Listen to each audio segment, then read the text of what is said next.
Hello दोस्तों, तो आज हम बात करने वाले हैं एक न्यू डार्क फैंटेसी एनिमे के बारे में जिसका नाम है क्लीवेटर्स।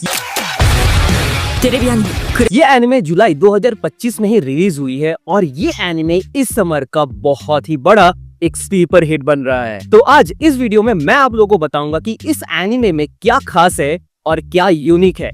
इस एनिमे को तुम लोगों को देखना चाहिए या स्किप कर देना चाहिए। तो इस एनिमे की शुरुआत होती है एक बहुत ही ज्यादा हेवी बैटल से, जिसमें 13 चोजन हीरोज क्लीवेटस के ऊपर हमला कर देते हैं। जैसे ही वो 13 हीरोज क्लीवेटस के ऊपर हमला करते हैं, और क्लीवेटस ऐसा वैसा इंसान होता ही नहीं है, वो एक्चुअली जितने भी डार्क बीस्ट है उनका मेन लीडर होता है, मींस लॉर्ड होता है, और वो पलक झपकते ही 13 के 13 हीरोज को खत्म कर देता है। ये एनिमे कोई नॉर्मल शोनेन एनिमे नहीं है जहाँ कोई हीरो जो है वो धीरे धीरे पावरफुल बनता है, बल्कि इसमें सबसे पहले ही एपिसोड में हम लोग ये देखते हैं कि हमारा जो मेन विलन है वो बहुत ही ज्यादा पावरफुल है और वो आते साथ ही सबका खात्मा कर देता है। देखो, इस तरह का ब्रूटल मैसेकर सीन एनिमे के एकदम शुरुआती एपिसोड में ही देना मेकर्स की तरफ से एक बहुत ही बड़ा बोल्ड डिसीजन था, लेकिन इसके वजह से ये होता है कि एनिमे का जो पूरा टोन है वो पहले ही एपिसोड से सेट हो जाता है,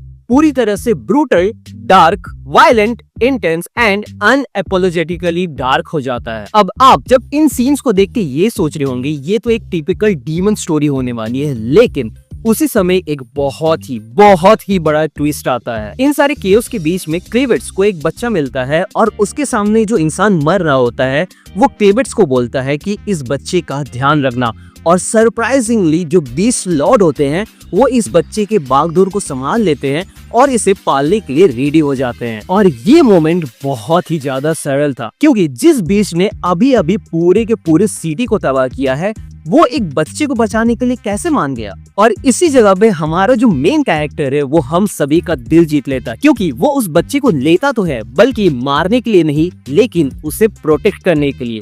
और ये चीज इस शो का पूरी तरह से एक हार्ट बन जाता है। एक्चुअली क्लीवेटस के मन में ये चलता है कि वो इस बच्चे को ग्रो होते हुए देखेगा और उस बेबी के थ्रू वो ह्यूमैनिटी को समझना चाहता था। तो इस चीज को हम देख के ये कह सकते हैं कि एक डीमन लॉर्ड जो है वो एक बेबी सीटर बन जाता है, लेकिन एक ट्विस्टेड वे में। और